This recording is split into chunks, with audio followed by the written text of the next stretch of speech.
Are you worried about finding the right tight end to fill out your roster? Are you unsure about which tight ends will have an impact this year? Are you nervous about selecting a tight end that's not going to be a dud? Then pull up a chair while we dive into which tight ends to target and which to avoid tonight on the All Out Blitz. Let's get to it. I am your host, JJ Wenner, and I am joined by my clever co-host, Doug Orth. Doug, what are your thoughts on the tight end position this year? JJ, there are about 3 or 4 players we should feel good about, and then about everybody else. And that's not too much different from previous years. But I think it used to be Travis Kelce and everybody else. Now I think there's about 3 or 4 guys we can feel good about. I think it's reasonably deep. I think it's reasonably deep after the first 3 or 4. And we'll talk about some of those guys tonight. But I do feel as good about going with 2 tight ends later rounds as I ever have. Well, tonight, Doug and I are going to play a game of Smash or Pass Tight End Edition. What we're going to do is go through each round of tight ends based upon ADP, and we're going to tell you on who we are smashing and on whom we are passing. But now, a word from our sponsors. Our comprehensive 2024 IDP Plus Rookie Guide is here. Get the Rookie Draft Guide for a limited time for only $9.99. The latest version includes all of the post-draft feedback you need to dominate your drafts. So check out the link in the show description and download your copy today. All right, Doug, the first tight ends going off the board according to Fantasy Pros Redraft ADP are Sam Laporta, Travis Kelce, Trey McBride, Mark Andrews, Dalton Kincaid, and Kyle Pitts, followed by George Kittle, Evan Ingram, David Njoku, Jake Ferguson, Brock Bowers, and TJ Hockenson. Doug, of those 12, who are you smashing? I am willing to conduct the Kyle Pitts hype train if necessary, although I must admit I'm a bit puzzled by this notion that he hasn't broke out yet. That breakout, JJ, happened in 2021 when, as a 21-year-old, he joined Mike Ditka as the only tight ends in league history to top 1,000 yards as receiving yards as a rookie. Many of us were burned by him in 2022, although the combination of Desmond Ridder and Marcus Mariota should have been enough to scare us away then. I will own up to my mistake that year in 2022, but the managers that were burned by him last year need to look themselves in the mirror. The only dramatic change last year was Taylor Heinicke replacing Marcus Mariota as the primary backup. There were even reports that Kyle Pitts' knee was not right during the summer, and JJ, by golly, that proved to be the case. And I think that's probably the biggest reason why he was not what we hoped he would be last year. So Kirk Cousins may not be a future Hall of Famer, but there's little question he is better now than Matt Ryan was at the end of his career or any of the quarterbacks Atlanta started over the last 2 seasons. Kyle Rudolph, Tyler Conklin, and TJ Hockenson are all tight ends in Minnesota who benefited greatly from Kirk Cousins being the quarterback. Hockenson is the only one of those 4 who's remotely comparable to Pitts, and all he did in 18 games with Pitts was amass 113 catches on 154 targets for 997 yards and 6 touchdowns. Pitts is more of a field stretcher than Hockenson, so there's a distinct possibility he can come reasonably close to matching Hockenson's yardage and TD numbers with 15 to 20 fewer targets. I will gladly take any risk associated with a player of Pitt's considerable talents. So, JJ, who's your smash top 12 ADP tight end? Well, Doug, for me, the answer is pretty easy, despite loving all of these guys who come above it. I'm a fan of the tight end position, but Jake Ferguson had a breakout year last year, finishing 10th in points per game. He was second on his team in targets, receptions, and yards, and he was 3rd in TDs. The team added no offensive talent in the offseason, except to bring back an aging Zeke Elliott. The offensive line is worse, which is a reason that I passed on Dak last week when we talked about it. No. But if Dak is getting pressured, we're better to dump the ball than your young emerging tight end. Now, Mike McCarthy has averaged 614 passing attempts per year in Dallas, and now they have a worse rushing attack. I can't picture a scenario outside of injury where Ferguson loses target share from last year. Now, I am not saying he's going to become a discernibly better player, But we do know that historically, year 3 has been when we see tight ends emerging in dynasty leagues. So for me, I'm willing to push in my chips on Ferguson and see what happens. Any thoughts on Ferguson, Doug? No, I'll just tell you. Give you a case in point here, I guess, or a personal example here. So I have Ferguson in one of my dynasty leagues, right? And somebody's asked me, actually, multiple people have made trade offers for him. And I had one person just explicitly ask me, what's it going to take for him? And I was on the edge about giving up 203, the pick 203, rookie pick 203 for him. And you know what? I can't do that. So I said, I guess I'm at the point where it's a late rookie first round pick for me, which is essentially Brock Bowers if you're in the right league. So I'm not saying he is Brock Bowers. I'm saying that's the kind of pick I need to move off of him. So I'm with you on Hockenson.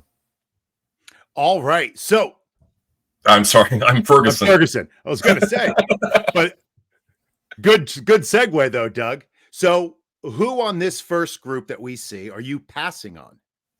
Well, leave it to me to end the suspense before it even begins, right?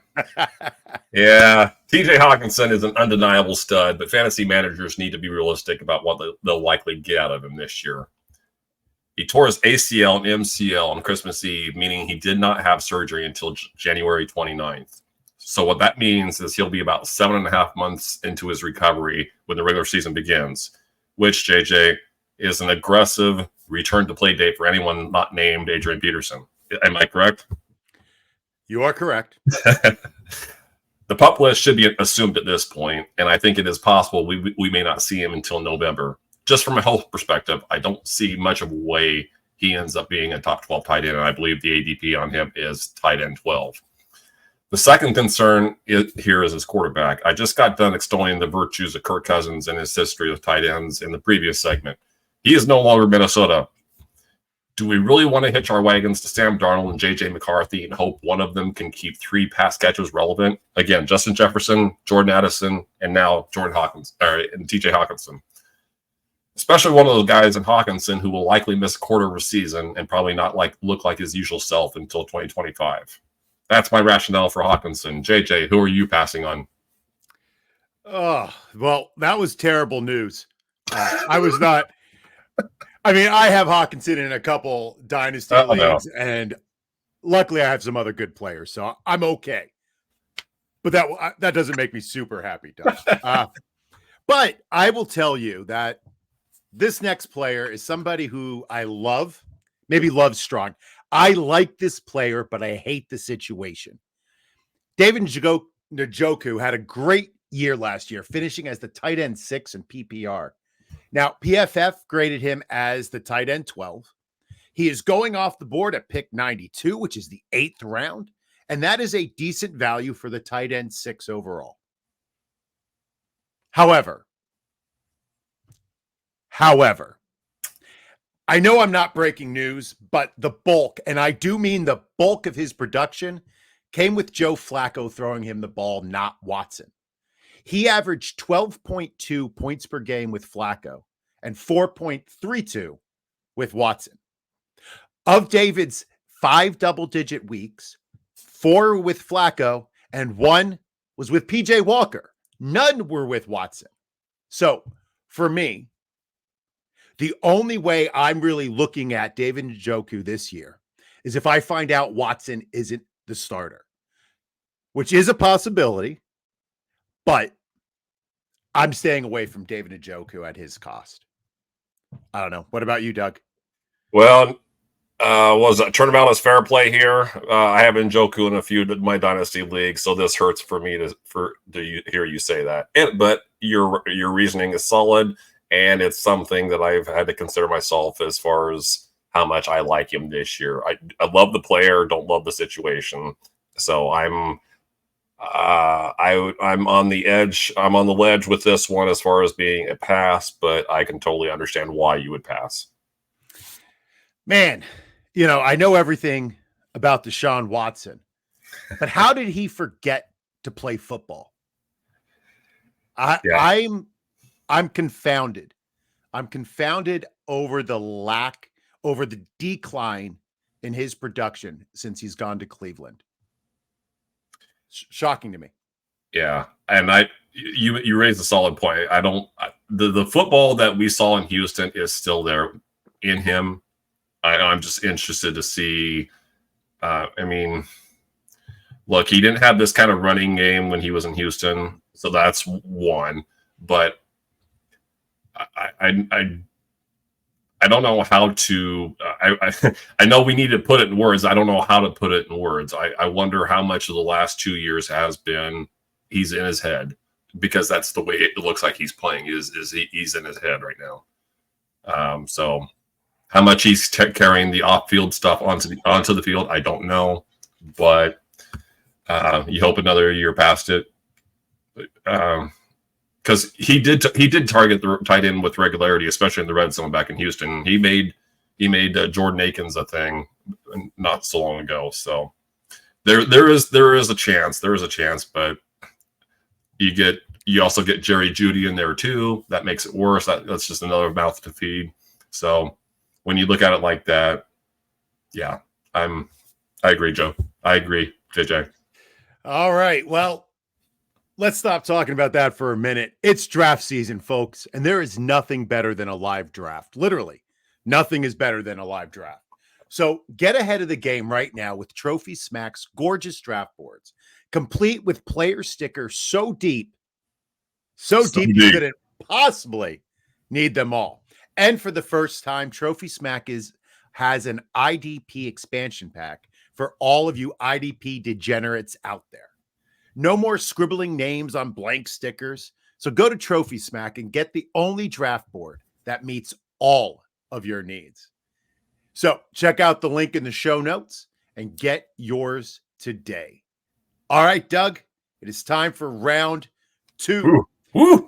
All right. So starting at pick number 13, the 13th tight end in ADP, we have Dallas Goedert, Dalton Schultz, Cole Kmet, Pat Freiermuth, Luke Musgrave, and Hunter Henry, followed by Taysom Hill, Cade Otton, Juwan Johnson, Chig Okonkwo, Jonnu Smith, and finally Tyler Conklin. Who are you smashing? I have been intrigued with Juwan Johnson ever since the Saints announced they were moving him from wide receiver to tight end before the start of the 2021 season. We've seen the flashes, like in 2022 when he was the tight end 8 in points per game from week 7 to 17. Or last season when he was the overall tight end 2 behind our boy Njoku, I believe, if I remember correctly, during the fantasy playoffs. The talent has never been in question, nor has his ability to dominate in the red zone. He has been held back by his own inexperience, injuries, and bad quarterback play for most of his time at tight end. So as he enters year 4 at tight end, inexperience should no longer be an issue. Derek Carr also got things going toward the end of the season. Then you get new offense coordinator Clint Kubiak coming in from a coaching tree that emphasizes tight end, and he was Tyler Conklin's play caller the year that Conklin broke out in 2021. Last year, fantasy managers had to pay for Johnson's upside by taking him as a back-end tight end 1. I was one of those guys, and I got burnt. So please, when you hear me promoting him now, understand that I've been burned before, okay? As of late May, he is available in the 15th round. I'll take that all day, JJ. I think it's a given he will finish higher than tight end 21 if he stays healthy. He missed 4 games last year and probably wasn't fully healthy until December, and he was still the tight end 22 in points per game.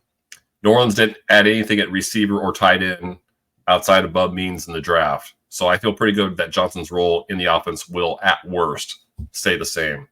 JJ, who are you passing on among the next 12 tight ends? All right. Now, Juwan Johnson as a Penn State guy, I'm all about that. So yeah, go Juwan Johnson. All right. Now, for me, maybe it's because of my family's connection to TJ Maxx. I have, my son and daughter and my daughter's fiance all work at corporate headquarters. Oh, boy. And my wife spends half of our money supporting them. But I love bargain shopping. Now, nothing makes me happier than finding value that others overlook.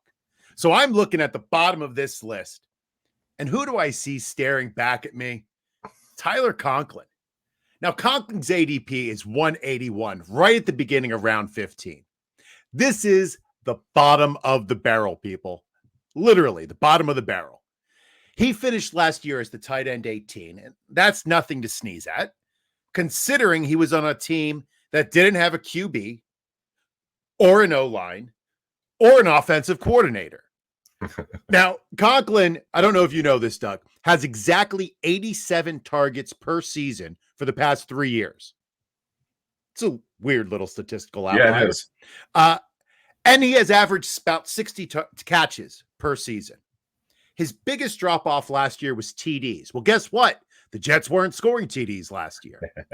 So if you believe that the Jets will score more than last year, if you believe that Aaron Rodgers will be better than whatever lined up under center for the Jets last season, then you should take Conklin as your tight end 2 at the end of the draft and feel confident that he is going to step up when you need him for injury weeks and for bye weeks. Pick up Ty Conklin. Doug, any feelings about my... Oh, no, I'm not being a homer, am I? Not at all. Oh, okay. And JJ, remind the audience who the Jets had at quarterback last year. No, never mind. If I could come through this screen and fight you right now.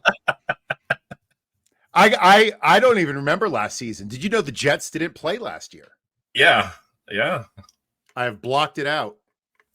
I remember a defense taking the field. I don't remember the offense ever stepping on. Breece Hall had a nice little run where he caught a lot of balls toward the end of the season. So I think they did play. But yeah. Yeah, I'm going to have to go back and watch the tape on that one. All right, Doug, who in this tier are you passing on? Cole Kmet has finished as the overall tight end 8 in total points in each of the last 2 seasons. So the fact he is going at tight end 15 in early draft should interest me, right? Right, JJ? Right. Absolutely. No thanks, JJ. No thanks. Womp womp. One thing I like to do in fantasy is identify players who only need one thing to happen in order to become potential league winners. The deck is so stacked right now against Cole Kmet that I think tight end 15 is probably his ceiling. And of course, what we want in fantasy is to draft players at their floor and hope they get to their ceiling. It seems extremely unlikely that the Bears will be without at least 2 of their top 3 receivers for more than 1 or 2 games, each of whom will likely make a case that they can be alphas. At worst, I think Keenan Allen, DJ Moore, and Rome Odunze could easily command 55 to 60% of the target pie in Chicago, and that's probably underselling it. Then you got DeAndre Swift, who's a very good receiver in his own right, and he'll be competing with Cole Kmet on shorter targets as well. Let's also not forget Chicago added Gerald Everett, who is a former protege of new offense coordinator Shane Waldron. Multiple players that I just mentioned would have to likely miss significant time for Cole Kmet to push for 60 catches or 600 yards. JJ, who among the next 12 tight ends is a pass for you? Man, every time you talk, you break my heart, Doug. I don't mean that in a mean way. I'm just a little bit sad right now. But every time I look at Taysom Hill, I get confused. He is a very good football player. Trademark. Good at football. I'm not sure who he is. Like, what is he? For our purposes, he's listed as a tight end, and not just a tight end, but the tight end 19, going in round 14 of most drafts. Does he put up points when he's on the field? Yes. Sometimes he puts up a lot of points. The issue is that there isn't a regular workload that fantasy managers can count on. He had 8 games last season with 1 or fewer targets. But he had 7 games with more than 5 carries. I talk about my anxiety a lot. I share my mental illness. I don't like dealing with anxiety. Taysom Hill causes me to feel uncertain and anxious. So for my mental health, I recommend passing on Taysom Hill.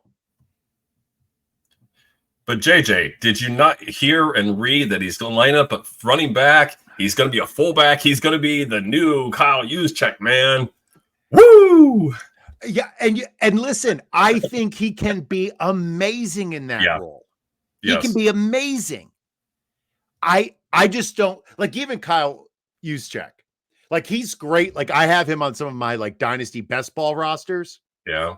But just because he might catch a touchdown every once in a while. So bottom of the round flyer, you might as well throw in a guy like that. Taysom Hill, deep roster, best ball, throw him in. But if you have to set a lineup every week and you're counting on Taysom Hill to have a regular role in an offense, dear God, like vaya con Dios, mi amigo. Like it is not for me. It is not for me. All right. Well, I have to get off this because I'm getting anxiety just talking about it. All right. Up on the board, I am not going to read all of these names. This is tight end 25 through 44. Okay. There's some great names, some rookies in here. But looking at this remaining list, Doug, is there anyone out there who you think will easily beat their ADP? Well, I'm going to take the low-hanging fruit. I like my tight ends to be able to sing, and I heard Darren Waller sing this past week, so I'm kidding. He's going through some stuff. He's going through some stuff. Most non-tight end premium leagues will not draft more than 18 or 20 tight ends. So pretty much anyone outside the top 24, and as JJ has up on the screen, it will be going undrafted. Of the group that you see on the screen, Jelani Woods is by far my favorite to crack the top 20. Now, we all know hamstring injuries derailed his 2023 season, so we need to make sure he can survive a training camp before we get too high on him. I think any pro Woods discussion has to begin with his incredible size and athleticism. This is an athlete that ranks in the 88th percentile or better in terms of height, arm strength, wingspan, and 40 time at tight end. Unlike a handful of players going earlier than him in drafts, we have already seen him take over a game. I'll remind you, two touchdowns in week 3 against the Chiefs in 2022, or the 8 catches he had later in the year as a Monday night game, actually, in week 12 against the Steelers. There's also the Shane Steichen influence. Last season was the first time in 5 years Steichen has either served as an offense coordinator or a head coach that his top tight end didn't finish as a top 12 fantasy tight end. In his first 4 seasons, he had Hunter Henry and Dallas Goedert. Woods is easily the best athlete of the bunch, so a potential breakout from Woods relies mostly on him and Anthony Richardson staying healthy, neither of which happened last year. Still, as a player with a 261 ADP, I'll gladly burn a last-round pick on him. His kind of upside, especially at tight end, is rare. JJ, who are you smashing outside the top 24? Oh, man, Doug, for me, I see Mike Gesicki going at pick 214, which is after most redraft leagues end. He was once good at football. Trademark. Hashtag good at football. But the past 2 years have kind of changed our perspective on him. And I don't know if it's fair.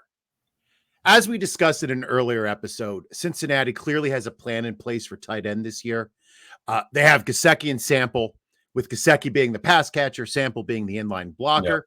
And they have drafted their replacements with Eric All and Tanner McLaughlin. But for this year, I can see Gesicki easily getting the 50 targets that Tanner Hudson had last year to lead the team in tight end targets. If he gets those 50 targets, he is easily going to beat this ADP.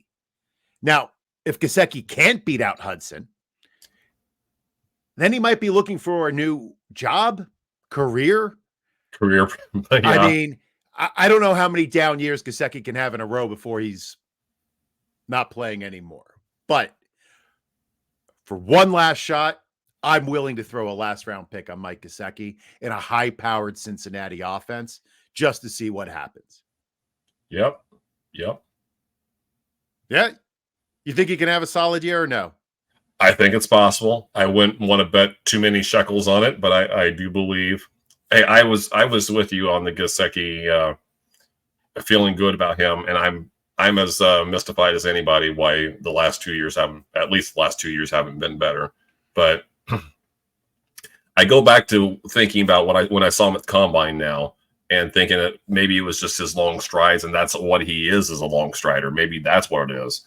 But he's too good of an athlete. He's too good of an athlete not to be better than this. So did we have 3 Penn State tight ends among like the 6 we've talked about? Well, yeah, I mean, Johnson transferred to Oregon, but he started out Penn State, and then Gesicki, and then I'm come up short on the other one. Kmet? No, I don't think. No, he's not Penn State. Never mind.